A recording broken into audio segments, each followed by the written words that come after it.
Thank you. And feel free to try to sing along the part that you sing along with, or you can just keep singing it over and over again. Just says, the darkest day is the beginning of the longest light. The darkest day is the beginning of the longest light. Be still here with one another.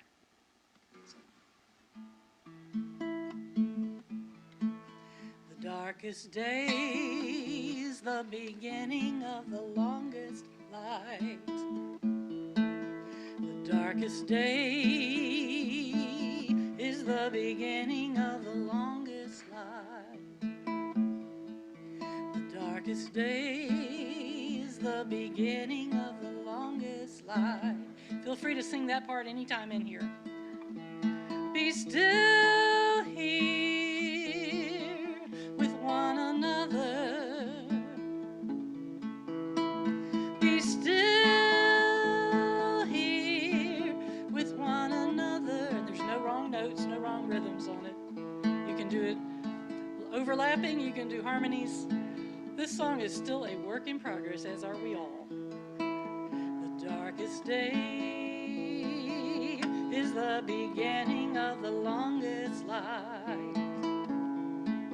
The darkest day is the beginning of the longest light. Be still here with one another. Be still here with one another. The deepest blue and the coldest winter seem to steal the very sight from our dreaming. Be still here with one another. Yet rest and wait without thinking that the world's come to an end. Be still here with one another, not knowing yet that beauty that is readying to greet us round the bend. For the darkest day is the beginning of the longest light. The darkest day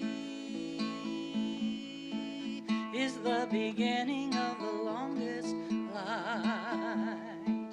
The darkest day is the beginning of the longest light.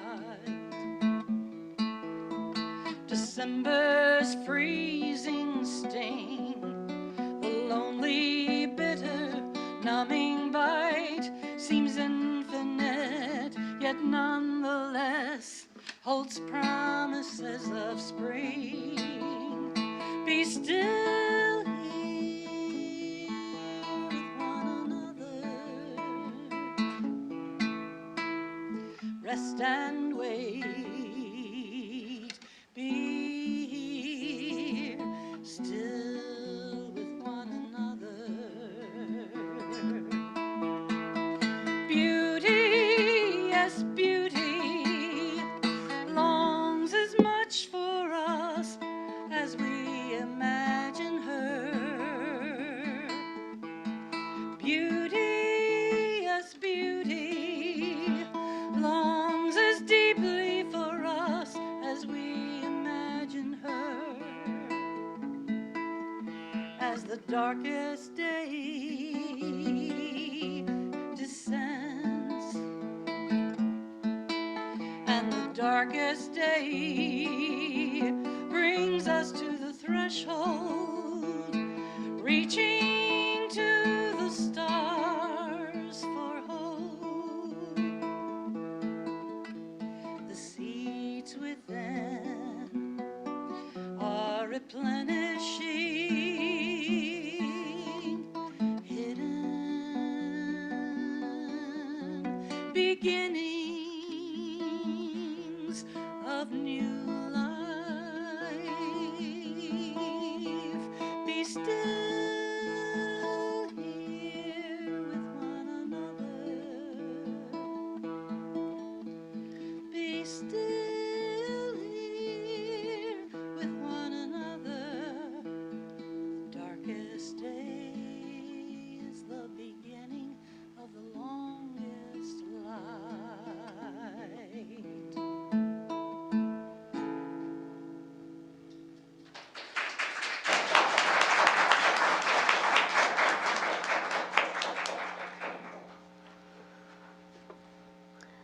Welcome. Welcome on this cold, bright winter day, and Yule blessings to you all. We're returning together, as we always do here, to the Unitarian Universalist Church of Augusta to create a beloved community, acting together with compassion, reason, and respect, empowering us to promote a just society. And we acknowledge that here in the CSRA, we reside on the lands of the Westo people, the Savannah Shawnees, and the Yuki people of the Muskogee Confederacy. My name is Janeya Filzen. I use she, her pronouns, and I had the pleasure of helping with this, the worship today with Jezibell Anat, Joseph Zuchowski, and of course, guest musician Cathy Benedetto, who we just heard, which is lovely. And there might just be someone else joining us here as well. And of course, all of you. Together, we're making this space holy and whole. We always want to welcome our visitors. So if you are visiting us here, please find a blue card in the seat pocket in front of or near you and fill that out.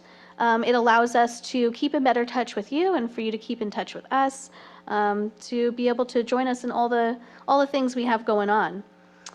We'd love for you to stay after the service for coffee and cookies. We'll know you by your orange name tag, so please say hi. And whether you're here for the first time or the 1,000th time, I sincerely hope you get what you need today. As the end of the year fast approaches, here's what's going on in our shared lives together. So first and importantly, please note, there's no service on Christmas Day. It is a Sunday, but we're going to skip that service, let everyone spend time with their loved ones, and give you a day off during this busy holiday season. And though we're not having service on Christmas Day, we do hope you'll join us on Christmas Eve. This is perhaps the biggest service of the year. We're going to be starting at 4:30 p.m. So Christmas Eve here, 4:30. The service will include a heavy jazz flavor for those who enjoy that. We're going to have a special guest saxophone player, Shanita Renee. And of course, everyone loves the annual cookie exchange afterwards that is organized and put on by Chris Garcia with help from the membership team. And for anyone who's been here in the past, it is an overwhelming amount of cookies, and it's really amazing. Finally, beginning in January, please put Soul Circles 2.0 in your calendars for the first Thursday and third Wednesdays. You can come to both of those days or either of them. Thursdays will have light snacks, and Wednesdays will have more of a potluck style meal. And Miss D, Reverend Nick, and a solid team of co-creators are planning some meaningful activities for everyone who joins. And now I invite you to take a breath, get comfortable, and let us worship together.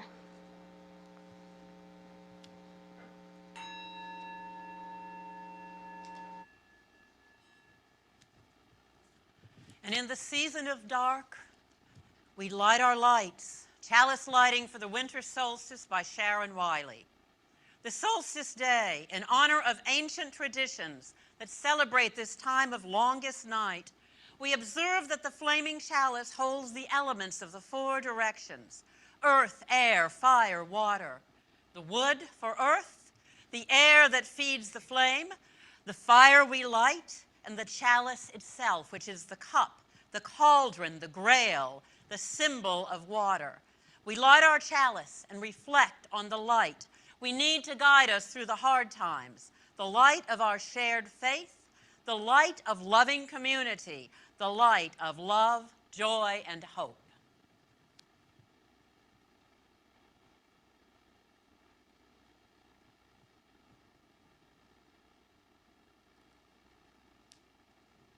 And as this is also the first night of Hanukkah, we also light our menorah.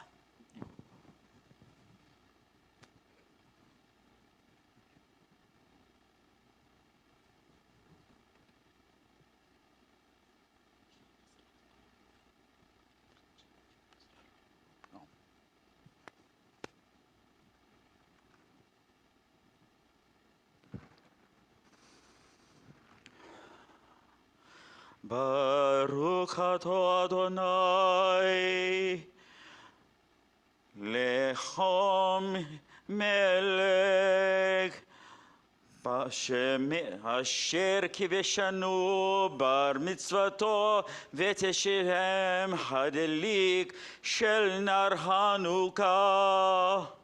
Blessed are you, Adonai, our God, sovereign of all, who hallows us with mitzvot, commanding us to kindle the Hanukkah light.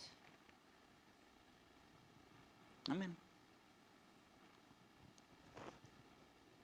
Okay. Yeah.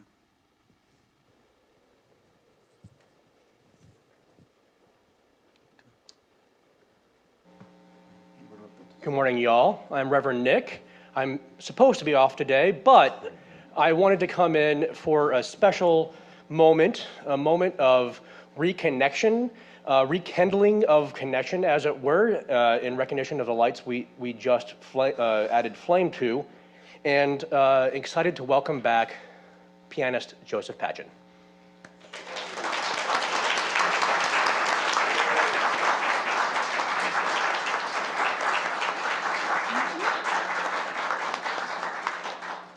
And our opening hymn, the words will be up on the slide in celebration of Hanukkah. It's Hanukkah, oh Hanukkah.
Invited or not, Loki comes.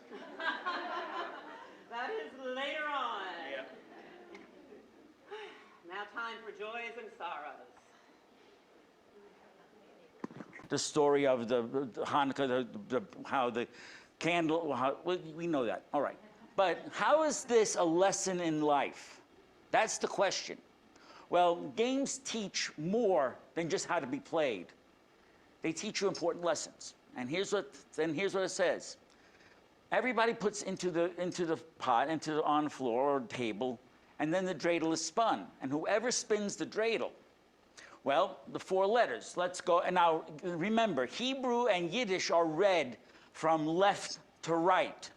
You guys got it backwards. You read it from right to left. No, that's the right way to read it. In whose language? Ours? That's your language, not mine. Okay, now, let's go from left, let's go from right to left. First letter is shin. Now, when you get shin, that means, oh, shin, I gotta put something into the pot. The next one is nun. I get none of this.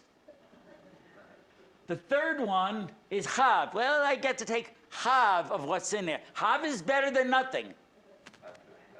And the last one is gimel. And you know what that means? Gimel me everything you got. Okay?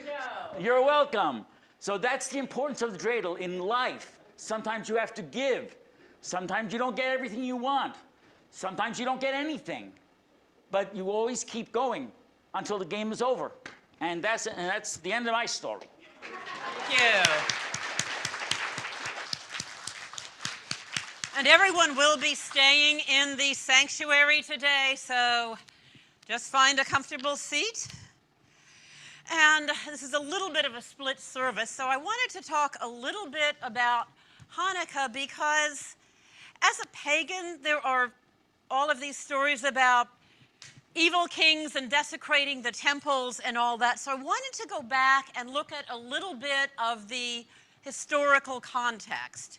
And at the time of what was considered the miracle that happened 168 BCE, King Antiochus IV was king of Syria, and he was actually one of the Hellenistic kings. He was a descendant of a general of Alexander the Great who conquered a lot of what was considered the known Western world, from Greece, Egypt, and a lot of the Eastern Mediterranean and the Levant. And at that point, the Jews, as well as many other peoples, had been under the Persian Empire. Prior to that, the Babylonian.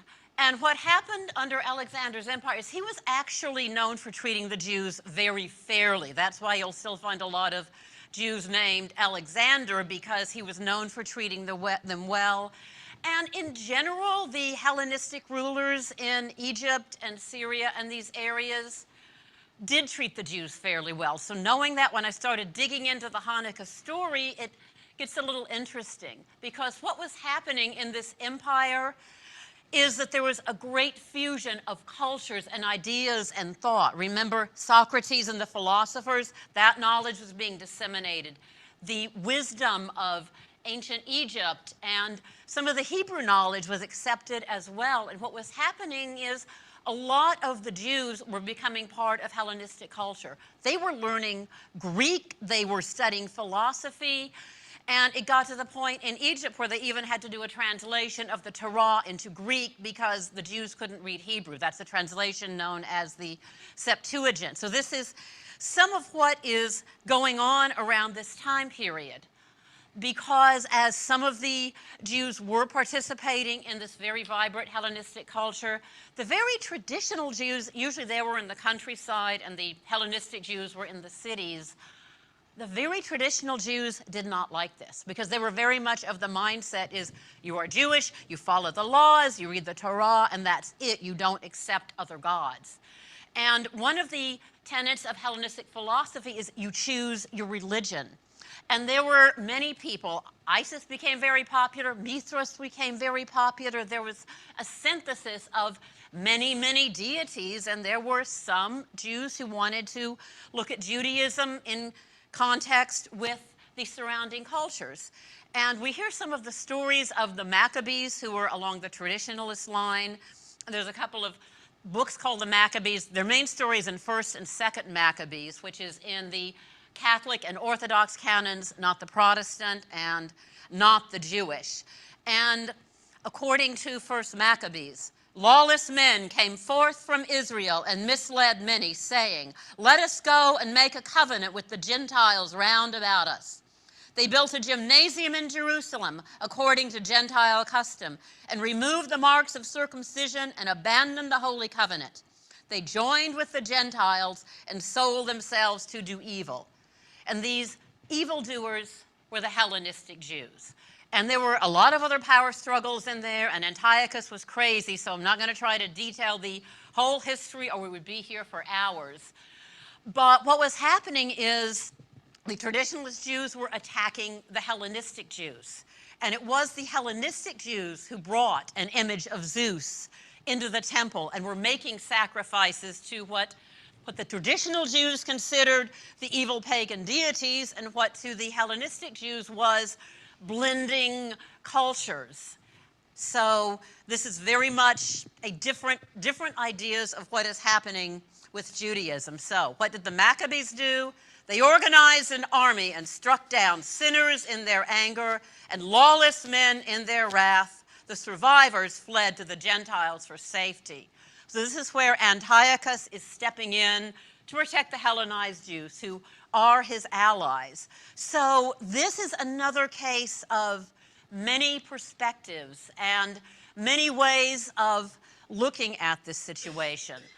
And what has happened now that has been a concern with many Jews for centuries is some of them wanting to assimilate with the surrounding cultures and others of them wanting to isolate Jews for Jews only, keep away from the evil Gentiles and all the evil pagans. So there's a lot of perspectives, and we're looking at that now with several of very traditional, fundamental type religions and their interactions with Unitarians and others who are more liberal-minded and open to other faiths. And what is interesting is Hanukkah itself is a fairly minor holiday. Its story is in the Babylonian Talmud. It's not passed down from the Torah or anything like that. And what is interesting is the way it has grown in North America is somewhat parallel to the evolving traditions of Christmas, when a lot of American rabbis in the 19th century started introducing Hanukkah celebrations for kids because some of them were losing interest in Judaism. And so they began to encourage the kids to come to synagogues for Hanukkah, lighting candles, telling stories, singing hymns, and giving them sweets, because how do you entice kids in? You give them sugar. And then in the 20th century, Christmas was becoming commercialized. A lot of Jews were becoming part of American culture. They were making money, and of course, that was the age you make money, you want to show it. They began giving their kids gifts on all 8 nights of Hanukkah to celebrate their economic success in America. And to parallel Christmas, public displays of menorahs became more and more popular. And even the more Orthodox Jews encouraged this to continue awareness of Judaism. So ironically, one of the least important or lesser important Jewish festivals is the one that most of us know because it's usually the first one that we hear about. And Hanukkah has become a time for families together, and the miracle of the lights lasting 8 days when there was only enough oil to last for one, that falls into the realm of poetic myth. I'm not going to take a skeptic's tactic on that one.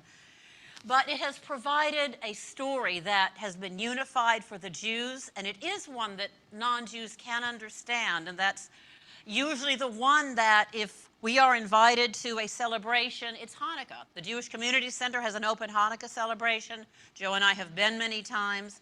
It's a time for families to gather. Fried foods are very common, and here you heard about latkes and Hanukkah o Hanukkah. They are the fried potato pancakes. They are wonderful. Yes, they are full of cholesterol. Yes, they are wonderful. But what a way to go. And we know there were not potato pancakes in ancient Israel, so we look at how traditions have evolved over time. And we are also at a point now, especially at this time of year, where we can look at different truths in our hearts. Were the Maccabees heroic liberators and freedom fighters? Were they religious fundamentalist zealots who were trying to stamp down independent thought, or people who were thinking in any way opposed to them? We can hold both and see, because we certainly know the history of persecution of the Jewish people, but we also have to look at surrounding circumstances and putting this into a whole. And the same with many, many solstice celebrations. So now, as we move into our time of meditation, we look at holding different truths in our hearts. And I invite you to get comfortable, feet on the ground. What do we have in common this time of year? We are all standing upon the solid earth, which for the northern hemisphere is cold, colder, coldest depending on how far north you are. The nights are long. It's a time for reflection. It's a time of gathering in, turning in. And it is a time that as we study the many stories around the solstice, we are balancing poetic myth, scientific facts. And we too are looking at how do we hold our own individual truths while we engage in community. We want to be open to the ideas of other people, and yet we also want to maintain our core centers and our own values. Allow your breathing to deepen here in the deep, dark days of winter. The year is winding down. Allow your breath to bring you fully into this season, this time of year. Many stories, many, many, many traditions, many emotions as some celebrate with family, and for some this is a painful time. We are holding all of that, sending love and healing to those who need it, acknowledging that there is darkness beyond the physical darkness in many parts of the world. There is war, repression, persecution, hunger. There is also joy, beauty, music, and art. And as we go into the time of silence, our certainty is that the light will return at the solstice.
In this season of light, we also need to keep the lights on.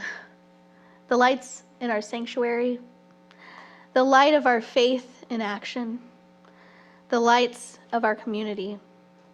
And to do that, we ask you to share a little or a lot of your own light in the form of your generosity. Would the ushers come forward, please?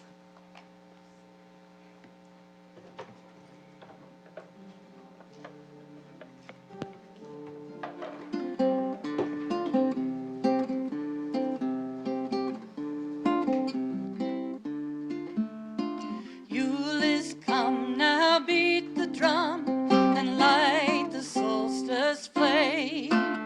Tonight we'll raise a hymn of praise, for the sun returns again.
As always, we thank you for your generosity.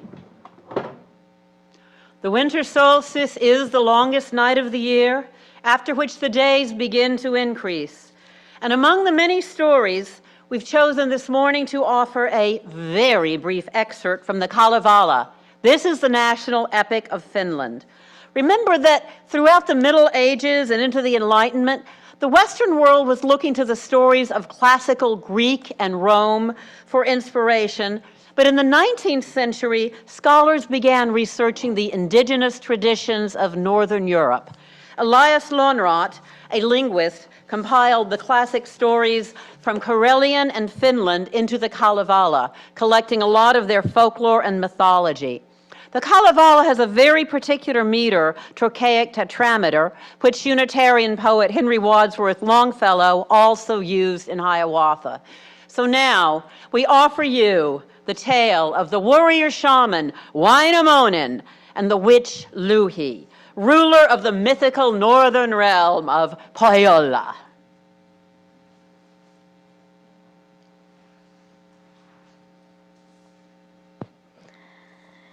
In the village of the Northland, snows had fallen from the heavens, made the flocks as white as ermine. Wainamoinen, the magician, the eternal wisdom singer, o'er the snowfields hastened homeward, singing o'er the hills and mountains.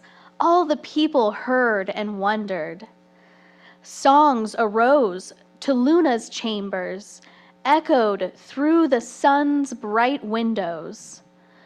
For the moon has left her station, drops and settles in the birch tree, and the sun comes from his castle, settles in the fir tree branches, comes to share the common pleasure.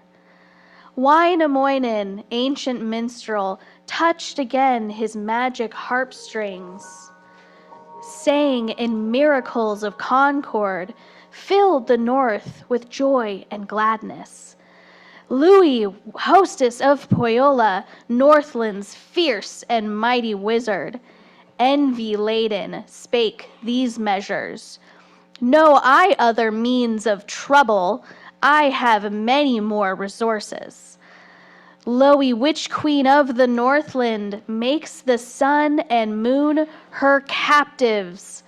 In her arms she takes fair Luna from her cradle in the birch tree, calls the sun down from his station, from the fir tree's bending branches, carries them to upper Northland, hides the moon no more to glimmer in a rock of many colors, hides the sun to shine no longer in the iron-banded mountain. When the golden moon had vanished and the silver sun had hidden, night was king and reigned unbroken. Darkness in the homes of people, hard to live without the moonlight, harder still without the sunshine. On the crops the white frost settled, and the cattle died of hunger.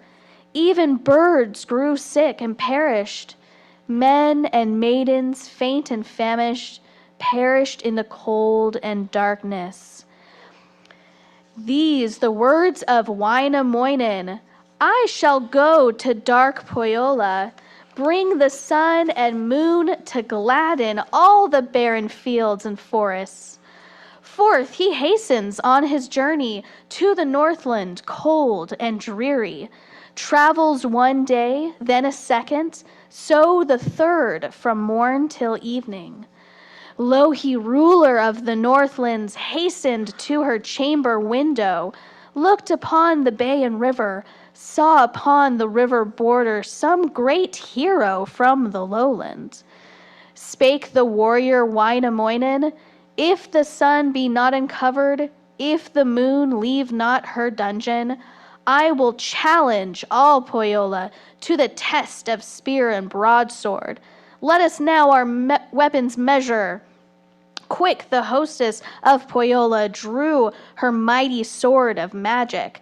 Quick the hero swords are tested, and the blades are rightly measured.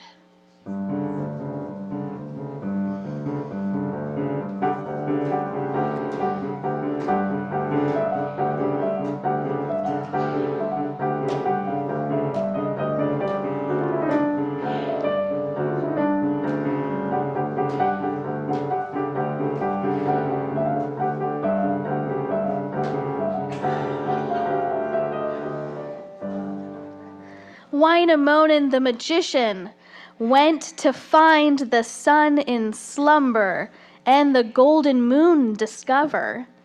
The eternal wizard singer sought to open wide the portals with the hands and words of magic, but his hands had lost their cunning. Lowy wizard of the Northland fastened wings upon her shoulders.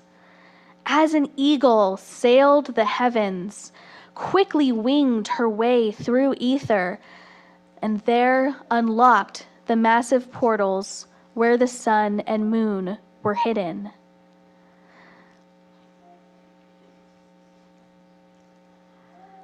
Then again, the mighty Louhi changed her wicked form and features and became a dove of good luck, straightway winged the starry heavens.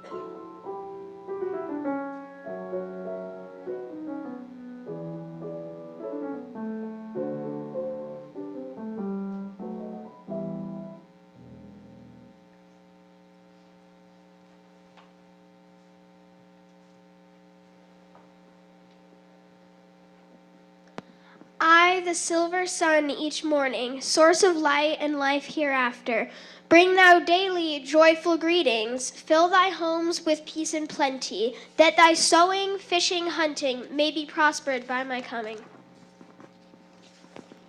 I, the moon, be ever with thee, glide along thy way, rejoicing, and thy journeyings in slumber. Rest at evening in the ocean, when the daily cares have ended, to the good of all thy people.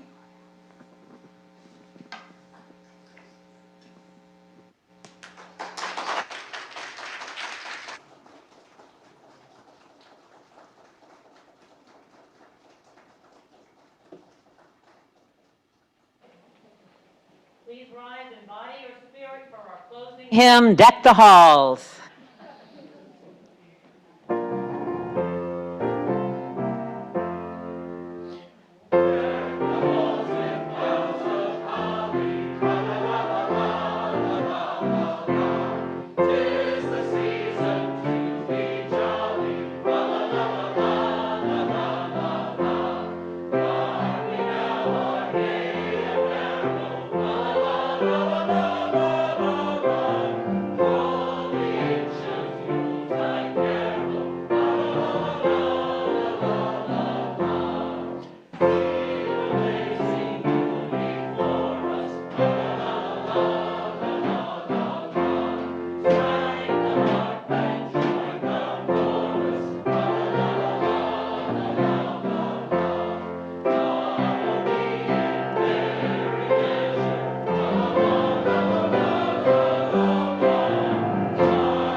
Please be seated.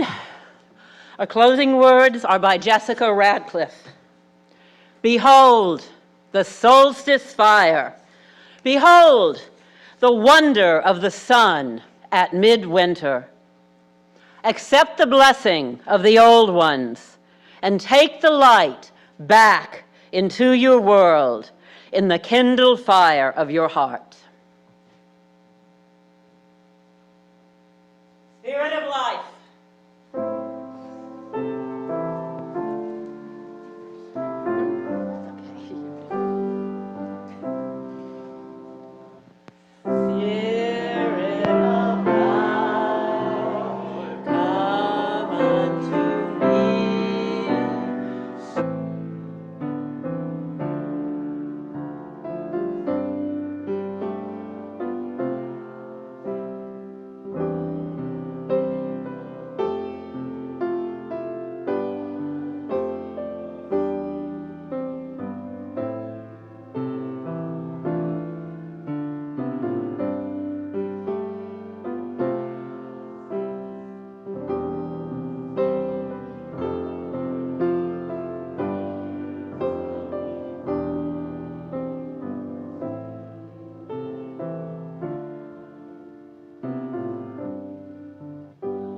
don't know how happy I was to have Joe Patchen back. First service mine. And also Cathy, our guest musician. Thank you.